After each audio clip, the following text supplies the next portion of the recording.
Good morning, DXN.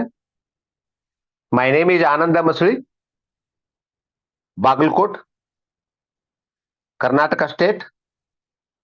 My mobile number is 9242494770. ಹಿಂದಿನ ವಿಡಿಯೋದೊಳಗ ನಾನು ನಮ್ಮ ಡಿಎಕ್ಷನ್ ಆಯುರ್ವೇದಿಕ್ ಸೀರಿಯಲ್ ಗಳ ಬಗ್ಗೆ ಹೇಳಿದೆ. ಒಟ್ಟು 6 ಆಯುರ್ವೇದಿಕ್ ಸೀರಿಯಲ್ಗಳನ್ನ ನಮ್ಮ ಡಿಎಕ್ಷನ್ ಕಂಪನಿಯವರು ಬಂದಾರ. 6ರಲ್ಲಿ 3ರ ಬಗ್ಗೆ ನಿನ್ನೆ ನಾನು ಹೇಳಿದೆ. ಒಂದು ಬ್ಲ್ಯಾಕ್ ಕ್ಯುಮಿನ್ ಅಂದ್ರೆ ಕಪ್ಪು ಜೀರಿಗೆ, ಎರಡನೇದ್ದು ತ್ರಿಫಲ, ಮೂರನೇದ್ದು ಅಶ್ವಗಂಧ. ಈಗ ಇನ್ನ 3 ಉಳಿದು ನೋಡ್ರಿ, ನಿನ್ನೆ ಹೇಳಿದೆ.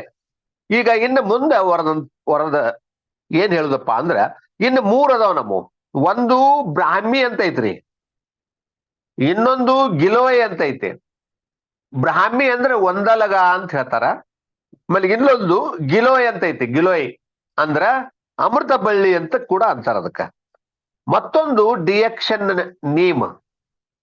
ಅದಕ್ಕೋಸ್ಕರ ನಾನು ಏನ್ ಹೇಳಿಕ್ ಪ್ರಕಟಪಡಿಸ್ಲಿಕ್ಕೆ ಇಷ್ಟಪಡ್ತೀನಿ ಇವಾಗ ಅಂತಂದ್ರ, ನಮ್ಮ ಡಿಎಕ್ಷನ್ ಕಂಪನಿಯ ಪ್ರಾಡಕ್ಟ್ಗಳು, ಅದರಲ್ಲೂ ವಿಶೇಷವಾಗಿ ನಮ್ಮ ಗ್ಯಾನೋಡರ್ಮಾ ಋಷಿಗ್ಯಾನೋ ಅನ್ನುವಂಥದ್ದು ಏನಪ್ಪಾ ಅಂತಂದ್ರ, ಇದು ಕಾಯಿಲೆ ಮೇಲೆ ಕೆಲಸ ಮಾಡಲ್ಲ.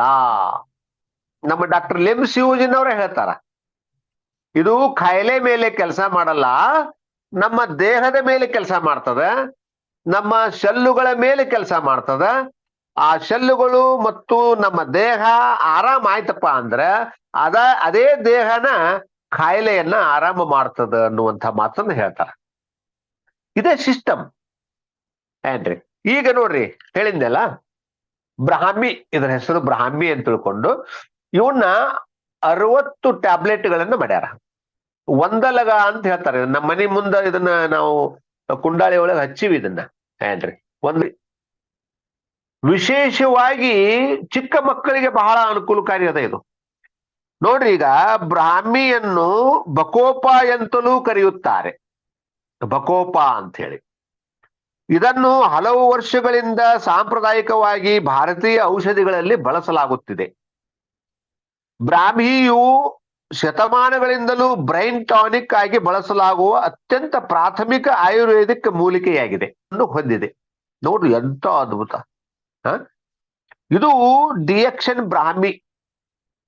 ಇನ್ನು ಇದರ ಪ್ರಯೋಜನಗಳೇನು, ಇದನ್ನ ತಗೊಳ್ಳೋದ್ರಿಂದ ನಮಗಾಗುವಂಥ ಲಾಭ ಏನು, ನಮ್ಮ ದೇಹಕ್ಕೆ ಸಿಗತಕ್ಕಂಥ ಲಾಭ ಏನು ಅಪ್ಪ ಅಂತ ಕೇಳಿದ್ರ, ಅರಿವಿನ ಸ್ಮರಣೆ ಅಂದ್ರೆ ನೆನಪಿನ ಶಕ್ತಿ ಕಡಿಮೆ ಇದ್ದವ್ರು ತಗೋಬೇಕಿದ್ರೆ, ಬುದ್ಧಿವಂತಿಕೆ ಮುಂತಾದ ಮಾನಸಿಕ ಕಾರ್ಯಗಳನ್ನು ಸುಧಾರಿಸಲು ಸಹಾಯ ಮಾಡುತ್ತದೆ. ನೆನಪಿನ ಶಕ್ತಿ ಹೆಚ್ಚಾಗ್ಲಿಕ್ಕೆ ವಯಸ್ಸಾದವರು ತಗೋಬಹುದು ಇದನ್ನ. ಕೆಲವರಿಗೆ ಅದ ಮರೆಗಳಿಗೆ, ಅಂಥವ್ರು ಇದನ್ನ ತಗೋಬೇಕು. ಇನ್ನ ಚಿಕ್ಕ ಮಕ್ಕಳು ಇರ್ತಾರ, ವಿದ್ಯಾಭ್ಯಾಸಕ್ಕೆ ನೆನಪಿನ ಶಕ್ತಿ ಹೆಚ್ಚಾಗೋದಕ್ಕೆ ಬ್ರೈನ್ ಟಾನಿಕ್ ಆಗಿ ಇದನ್ನು ಕೊಡಬಹುದು ಅಂತ ಈ ಸಂದರ್ಭದಲ್ಲಿ ಹೇಳಿಕ್ಕೆ ಇಷ್ಟಪಡ್ತೀನಿ. ಉತ್ಕರ್ಷಣ ನಿರೋಧಕ ಮತ್ತು ಒತ್ತಡ ನಿರೋಧಕ ಗುಣಗಳನ್ನು ಹೊಂದಿದೆ. ಟೆನ್ಷನ್ ಕೂಡ ಕಡಿಮೆ ಮಾಡುತ್ತೆ. ಆಟೋಮೆಟಿಕ್ ಆಗಿ ಮೆದುಳಿಗೆ ಇದು ಸಹಾಯ ಮಾಡ್ತದಪ್ಪ ಅಂತಂದ್ರೆ ನಮಗೆ ಟೆನ್ಷನ್ ಕೂಡ ಇದು ಕಡಿಮೆ ಮಾಡ್ತದ. ಆತಂಕವನ್ನು ಉಂಟು ಮಾಡುವ ಮೆದುಳಿನಲ್ಲಿನ ಸೆಳೆತ ಮತ್ತು ಸ್ನಾಯುಗಳನ್ನು ಸಡಿಲಗೊಳಿಸಲು ಸಹಾಯ ಮಾಡುತ್ತದೆ. ನೋಡ್ರಿ ಎಂತ ಅದ್ಭುತ. ಅದಕ್ಕ ಇದನ್ನ ವಿಶೇಷವಾಗಿ ವಯಸ್ಸಾದವರು, ನೆನಪಿನ ಶಕ್ತಿ ಕಡಿಮೆ ಇರುವವರು, ಚಿಕ್ಕ ಮಕ್ಕಳಿಗೆ, ಶಾಲೆಗೆ ಹೋಗುವವರಿಗೆ ಇದನ್ನು ಕೊಡುವುದು ಬಹಳ ಉಪಯುಕ್ತ ಅನ್ನುವಂಥ ಮಾತನ್ನ ನಾನು ಈ ಸಂದರ್ಭದಲ್ಲಿ ಹೇಳಿಕ್ಕೆ ಇಷ್ಟಪಡ್ತೀನಿ. ಇನ್ನ ಎರಡನೇದ್ದು ಅನ್ನೋಕ್ಕಿಂತ ಇದು 5ನೇದ್ದು. ನಿನ್ನೆ 3 ಹೇಳಿನಿ. 4ನೇದ್ದು ಬ್ರಾಹ್ಮಿ, 5ನೇದ್ದು ಗಿಲೋಯಿ. ಈ ಗಿಲೋಯಿ ಅಂತ ತಿಳ್ಕೊಂಡು ನೋಡ್ರಿ, ಇದಕ್ಕ ಗಿಲೋಯಿ ಅಂತಾರ ಅಥವಾ ಅಮೃತ ಬಳ್ಳಿ ಅಂತಾರ. ಇದಕ್ಕೆ ಅಮೃತ ಬಳ್ಳಿ. ಈ ಗಿಲೋಯಿ ಅಥವಾ ಗುಡಚಿ, ಇದಕ್ಕೆ ಗುಡಚಿ ಅಂತೂ ಕರೀತಾರೆ. ಜನಪ್ರಿಯ ಔಷಧೀಯ ಸಸ್ಯವಾಗಿದೆ. ಆಯುರ್ವೇದದಲ್ಲಿ ಇದರ ಹೆಚ್ಚಿನ ಚಿಕಿತ್ಸಕ ಮೌಲ್ಯಗಳನ್ನು ಗೌರವಿಸಲಾಗುತ್ತದೆ. ಜ್ವರ, ಮೂತ್ರದ ಸಮಸ್ಯೆಗಳು, ಮಧುಮೇಹ, ಬೇಧಿ ಚಿಕಿತ್ಸೆಯಲ್ಲಿ ಗಿಲೋಯನ್ನು ಬಳಸಲಾಗುತ್ತದೆ. ಇದ್ರದ್ದು ಇಂಪಾರ್ಟೆಂಟ್ ಕೆಲಸ ಏನಂದ್ರ ಈ ಎಲುವು ಕೀಲುಗಳಲ್ಲಿ ಸಂದುಗಳಲ್ಲಿ ಜ್ವರ ಇರ್ತದ ಅಂತ ಹೇಳ್ತಾರ. ಕೆಲವ್ರಿಗೆ ಮೇಲೆ ಮೇಲೆ ಜ್ವರ ಬರ್ತಿರ್ತದ. ಅಂಥ ಸಮಸ್ಯೆ ಇದ್ದವರಿಗೆ ಈ ಗಿಲೋಯಿ ಅನ್ನುವಂತಹದ್ದು ಅಥವಾ ಅಮೃತ ಬಳ್ಳಿ ಅನ್ನುವಂತಹದ್ದು ಬಹಳ ಮುಖ್ಯ. ಅಮೃತ ಬಳ್ಳಿ ಸಿಗ್ತದ, ಬಟ್ ಅದನ್ನ ನಾವು ಸೇವನೆ ಮಾಡೋದು ಸ್ವಲ್ಪ ಕಷ್ಟ ಆಗ್ತದೆ. ಅದಕ್ಕೆ ನಮ್ಮ ಈ ಡಿಎಕ್ಷನ್ ಕಂಪನಿಯವರು ಹೈಜೆನಿಕ್ ಆಗಿ ಪರಿಶುದ್ಧವಾಗಿ ಈ ಗಿಲೋಯ್ ಅನ್ನೋದರ ಟ್ಯಾಬ್ಲೆಟ್ಗಳನ್ನು ತಯಾರು ಮಾಡ್ಯಾರ. ಆ ಟ್ಯಾಬ್ಲೆಟ್ಗಳನ್ನು ನಾವು ಸೇವನೆ ಮಾಡಿದೆವಪ್ಪ ಅಂತಂದ್ರ ಈ ಜ್ವರದ ಸಮಸ್ಯೆ ಕಡಿಮೆ ಆಗ್ತದ. ಆಮೇಲೆ ಮೂತ್ರದ ಸಮಸ್ಯೆ ಅಂದ್ರೆ ಮೂತ್ರ ಉರಿತಾ ಇರ್ತಾವು, ಕೆಲವರಿಗೆ ಮೂತ್ರ ಮೇಲಿನ ಮೇಲೆ ಬರ್ತಿರ್ತಾವು, ಕೆಲವರಿಗೆ ಮೂತ್ರ ಮಾಡ್ಲಿಕ್ಕೆ ತ್ರಾಸ ಆಗ್ತಿರ್ತದ. ಹಿಂಗೆಲ್ಲ ಸಮಸ್ಯೆಗಳು ಇರ್ತಾವು, ಅವೆಲ್ಲ ಕಂಟ್ರೋಲಿಗೆ ಬರ್ತಾವ ಇದನ್ನ ತಗೊಳ್ಳೋದ್ರಿಂದ. ಆಮೇಲೆ ಮಧುಮೇಹ ಕೂಡ ಇದು ಉಪಯೋಗದ. ಇದರ ತಪ್ಪಲ ಕೂಡ ತಿಂತಾರ, ಅಮೃತ ಬಳ್ಳಿಯ ತಪ್ಪಲ ತಿಂತಾರ. ಇನ್ನ ಬೇದಿ ಚಿಕಿತ್ಸೆಯಲ್ಲಿ ಗಿಲೋಯನ್ನು ಬಳಸ್ತಾರ. ಸಂಡಾಸದ ಹತ್ತಿದಾಗ ಇದು ಬಳಸ್ತಾರೆ. ಇದನ್ನು ಜನರಲ್ ಆಗಿ ಯಾರು ಬೇಕಾದ್ರೂ ತಗೋಬಹುದು. ಆಮೇಲೆ ಗಿಲೋಯಿ ಪ್ರೋಟೀನ್ ನ ಸಮೃದ್ಧ ಮೂಲವಾಗಿದೆ ಮತ್ತು ಕಬ್ಬಿಣ, ಸತು, ಕ್ಯಾಲ್ಸಿಯಂ, ರಂಜಕ, ಮ್ಯಾಂಗನೀಸು ಮತ್ತು ತಾಮ್ರದಂತಹ ಸೂಕ್ಷ್ಮ ಪೋಷಕಾಂಶಗಳನ್ನು ಒಳಗೊಂಡಿದೆ. ಇದು ಅನೇಕ ದ್ವಿತೀಯಕ ಸಸ್ಯ ಚಯಾಪಚಯ ಕ್ರಿಯೆಗಳನ್ನು ಒಳಗೊಂಡಿದೆ. ಇದು ಸುಧಾರಿಸಲು ಸಹಾಯ ಮಾಡುತ್ತದೆ. ದೈಹಿಕ ಶಕ್ತಿ, ಜೀರ್ಣಕ್ರಿಯೆ ಮತ್ತು ಜೀರ್ಣಕಾರಿ ವಿಷಯವನ್ನು ನಿವಾರಿಸಲು ಸಹಾಯ ಮಾಡುವ ಗುಣಗಳನ್ನು ಹೊಂದಿದೆ ಅಂತ ಹೇಳ್ತಾರ. ಬಹಳ ಉಪಯುಕ್ತದ ಇದು. ಅಮೃತ ಬಳ್ಳಿ ಅಂದ್ರೆ ಅದು ಅಮೃತನೇ, ಅದಕ್ಕೆ ಹಂಗಿಟ್ಟಾರ ಹೆಸರು. ಅದಕ್ಕೆ ಗಿಲೋಯ್ ಅಂತೂ ಕರೀತಾರ.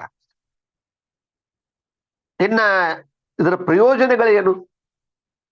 ಉತ್ಕರ್ಷಣ ನಿರೋಧಕ, ಸೂಕ್ಷ್ಮ ಜೀವಿಯ ವಿರೋಧಿ, ಬ್ಯಾಕ್ಟೀರಿಯಾ ವಿರೋಧಿ, ಶಿಲೀಂಧ್ರ ವಿರೋಧಿ, ಆರೋಗ್ಯಕರ ಜೀರ್ಣಕ್ರಿಯೆಯನ್ನು ಬೆಂಬಲಿಸುತ್ತದೆ, ಒತ್ತಡ ಮತ್ತು ಆತಂಕವನ್ನು ಕಾಪಾಡಿಕೊಳ್ಳಲು ಸಹಾಯ ಮಾಡುತ್ತದೆ, ಶಾರೀರಿಕ ಕ್ರಿಯೆಯನ್ನು ಸಾಮಾನ್ಯಗೊಳಿಸುವುದು.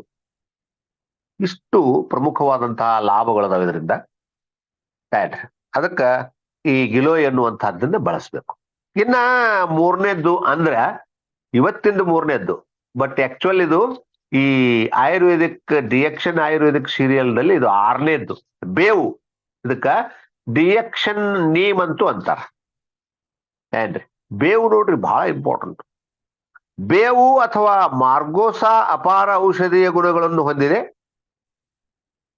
ಬೇವಿನ ಎಲೆಯ ಒಂದು ಸಾಂಪ್ರದಾಯಿಕ ಮೂಲಿಕೆಯಾಗಿದ್ದು ಅದನ್ನು ಪ್ರಕೃತಿಯ ವ್ಯವಸ್ಥಿತ ಶುದ್ಧಿ ಎಂದು ಪರಿಗಣಿಸಲಾಗುತ್ತದೆ. ಇದು ನಮ್ಮ ಚರ್ಮ ಮತ್ತು ಆಂತರಿಕ ಅಂಗಗಳ ನೈಸರ್ಗಿಕ ಶುದ್ಧೀಕರಣ ಕಾರ್ಯಗಳನ್ನು ಬೆಂಬಲಿಸುತ್ತದೆ. ಈ ನೀಮ್ ಅನ್ನುವಂಥದ್ದು, ಬೇವು ಅನ್ನುವಂಥದ್ದು ಏನೈತಿ ನೋಡ್ರಿ, ವಿಶೇಷವಾಗಿ ನಮ್ಮ ಚರ್ಮಕ್ಕೆ ಬಹಳ ಚಲೋ ಇದೆ. ನಮ್ಮ ಸ್ಕಿನ್ನು ಚೆನ್ನಾಗಿ ಇಡ್ಲಿಕ್ಕೆ ಬಹಳ ಅಂದ್ರೆ ಬಹಳ ಸಹಾಯ ಮಾಡ್ತವ ನೋಡ್ರಿ. ಅದಕ್ಕೆ ನೋಡ್ರಿ, ಈಗ ಯುಗಾದಿ ಪಾಡ್ಯ ಇದ್ದಾಗ ಇವಾಗ ನಮ್ಮಲ್ಲಿ ಸಂಪ್ರದಾಯ ಐತಿ ನೋಡ್ರಿ. ಯುಗಾದಿ ಪಾಡ್ಯಗೆ ನಾವು ಸ್ನಾನ ಮಾಡೋ ನೀರಿನೊಳಗ ಬೇವಿನ ತಪ್ಪಲುಗಳನ್ನ ಹಾಕಿ ನಾವು ಸ್ನಾನ ಮಾಡ್ತೀವಿ. ಏನ್ರಿ ಅಷ್ಟು ಉಪಯುಕ್ತದೆ ಅದು. ಸೆಟಿನ್ ಆರೋಗ್ಯಕರ ಚರ್ಮ ಮತ್ತು ಜೀರ್ಣಕಾರಿ ಕ್ಷೇಮವನ್ನು ಉತ್ತೇಜಿಸುವಲ್ಲಿ ಉಪಯೋಗಿಸಬಹುದಾಗಿದೆ. ವಿಶೇಷವಾಗಿ ನಮ್ಮ ದೇಹವನ್ನು ಶುದ್ಧೀಕರಣ ಮಾಡ್ಲಿಕ್ಕೆ ಇದು ಹೆಲ್ಪ್ ಆಗ್ತದೆ. ಏನ್ರಿ ಡಿಎಕ್ಷನ್ ಬೇವು ಅಥವಾ ನೀಮ್. ಇನ್ನ ಇದರಿಂದ ನಾವು ಏನ್ ಲಾಭ ತಗೊಳ್ಳಿಕ್ ಸಾಧ್ಯದ? ಪ್ರಯೋಜನಗಳು ಏನಪ್ಪಾ ಅಂದ್ರ, ರಕ್ತ ಶುದ್ಧೀಕರಣಕ್ಕೆ ಅತ್ಯಂತ ಪರಿಣಾಮಕಾರಿ. ಇದನ್ನು ತಗೊಳ್ಳೋದ್ರಿಂದ ರಕ್ತ ಶುದ್ಧೀಕರಣ ಆಗ್ತದೆ, ಶುದ್ಧ ಆಗ್ತದೆ. ನೈಸರ್ಗಿಕ ಡಿಟಾಕ್ಸಿಫೈಯರ್ ಆಗಿ ಕಾರ್ಯನಿರ್ವಹಿಸುತ್ತದೆ. ಹೇಳಿದ್ನಲ್ಲ, ಟಾಕ್ಸಿನ್ಗಳು ದೇಹದಾಗಿದ್ದುವಪ್ಪ ಅಂದ್ರೆ ಅವುಗಳನ್ನು ಹೊರಗೆ ಹಾಕಲಿಕ್ಕೆ ಇದು ಹೆಲ್ಪ್ ಮಾಡ್ತದ. ಬ್ಯಾಕ್ಟೀರಿಯಾ ವಿರೋಧಿ, ಉರಿಯೂತ ವಿರೋಧಿ, ಚರ್ಮದ ಆರೋಗ್ಯವನ್ನು ಉತ್ತೇಜಿಸುತ್ತದೆ. ಒಂದು ಟ್ಯಾಬ್ಲೆಟ್ ಅನ್ನ ಬೆಳಗ್ಗೆ, ಒಂದು ಟ್ಯಾಬ್ಲೆಟ್ ಅನ್ನ ಸಾಯಂಕಾಲ ತಗೋಬೇಕು. ಇದೇನ್ ಡ್ರಗ್ ಅಲ್ಲ, ಕೆಮಿಕಲ್ ಅಲ್ಲ, ನೈಸರ್ಗಿಕವಾದಂತಹದ್ದು.